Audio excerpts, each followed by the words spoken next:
The business need benefits. They need the outcomes rather than the outputs from the project.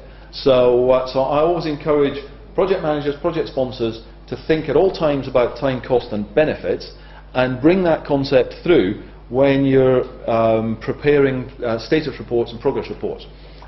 So what do stakeholders want to hear? Stakeholders and sponsors want to hear that you're on time, you're on budget, and you're still anticipating you're going to deliver those benefits, okay, at the end of the project. So time means, have we met the interim milestones on target for the major one? If it's a long time scale project, you know, I've run many multi-year projects. You can't carry on progressing week by week, month by month, with a milestone that's way out there and saying, yeah, we're still on target, we're still on target. The only way you can assess whether you are on target or not is to break it down into milestones and mini milestones, and make sure that you've got a milestone every reporting period as an absolute minimum. If you're reporting weekly, have weekly milestones. If you're reporting monthly, have at least a monthly milestone. And if you know then that you've hit that milestone, that builds up the trust again that Daniel wants to see. They've done what they said they were going to do, hit the mini milestone, that gives you confidence they're going to hit the major milestone at the end. But if you're slipping on the mini milestones, then you need to take action. And I frequently come across progress reports that say, this short-term milestone slipped, but we're still on target for the one that's 9 months hence. And then a month later, we've slipped again, but don't worry, we're still on target for the one that's 9 months down the line. If I was a sponsor, if I was on the ISSC, I would not believe those types of messages and those types of stories. I'd be digging into that. You need to dig into the short-term successes or failures and assess, why was it? Was it because the business hadn't defined their requirements, so they kept changing their mind? Was it because SIM hadn't allocated the resources correctly, haven't got the right skill sets on the job? Was it because the estimates were wrong? If the estimates were wrong for the small stuff, okay, let's revise the whole business case and redo it for the whole thing, taking into account what we now know because we've got more knowledge and experience. What factors are important to you as a sponsor of a project or program? I'm going to do this on a flip chart, please. So shout them out. What's important to you as the sponsor of a technology initiative or any initiative? Any suggestions? What's important to you? What do you care about? You've kicked off a project. What do you care about? Go for it. At the end of the day, I have to have something that I have to have a solution, something that works. Shall we call that the right solution? So you need to see the right solution. Yeah. Okay. Any other suggestions? Jean Paul. Multiple choice. As in you want. No, just joking. I thought you meant you wanted options. Yes. I think it's first and foremost we need to have if I to be a sponsor of a project, I need to have a strong business case and convinced by the business case. Yep.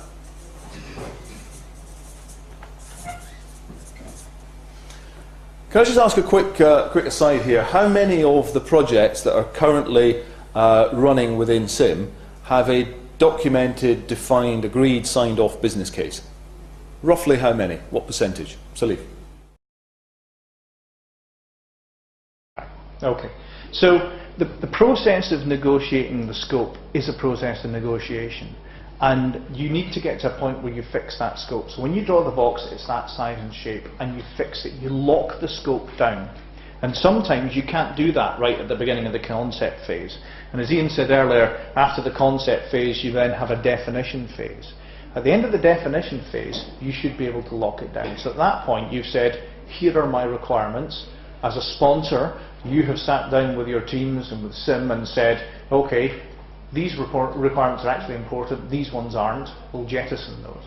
So you lock down that scope, and irrespective of how you get there, for whatever reason you want to come along and change that scope, it's still a change control. You still need to understand what the impact of doing it's going to be on that project.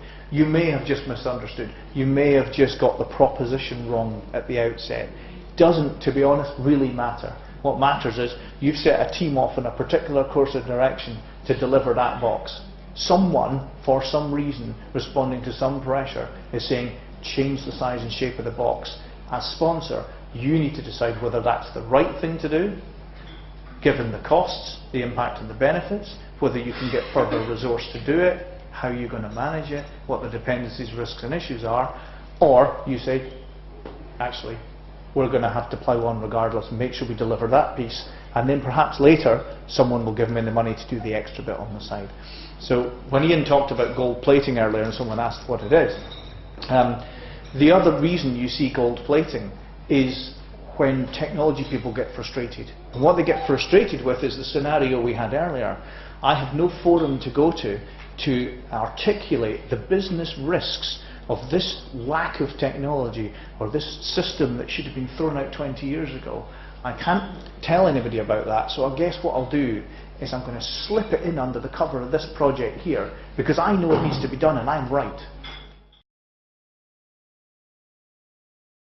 Once we've got through the beginning and the middle of a project, we have to do what lots of organisations struggle to do, which is close the thing down. It's amazing how many organisations I go into. I shall pick on another Swiss company for no apparent reason, a general insurance company that I went into about 2 years ago. They had 400 projects in the UK alone and over 1,000 globally. They produced a list very much like the project list that you guys have produced, and they put it in front of me. And I found things like end dates that were in the past on it. I found activity being booked through their time recording system to things they claimed were closed. And what you realised was they were fabulous at starting things and terrible at finishing things. And as part of that, they weren't very good at learning from their mistakes. Now, you don't want people to be making mistakes, obviously, but where they do happen, as an organisation, it should be your duty to learn from them and not repeat them. The problem with closing projects down is it's seen as an individual's mistake, and an individual should learn at best. But the organisation's got to take some of those learnings on board because otherwise it doesn't evolve. So let's have a look at what close down is important.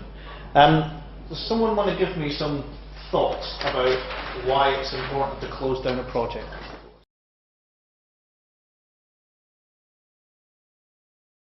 Que l'équipe du projet réalise le projet dans toute son envergure, pour moi, c'est important. Et puis, il y a les avantages qui sont aussi importants. Avantages, c'est plus important que les résultats.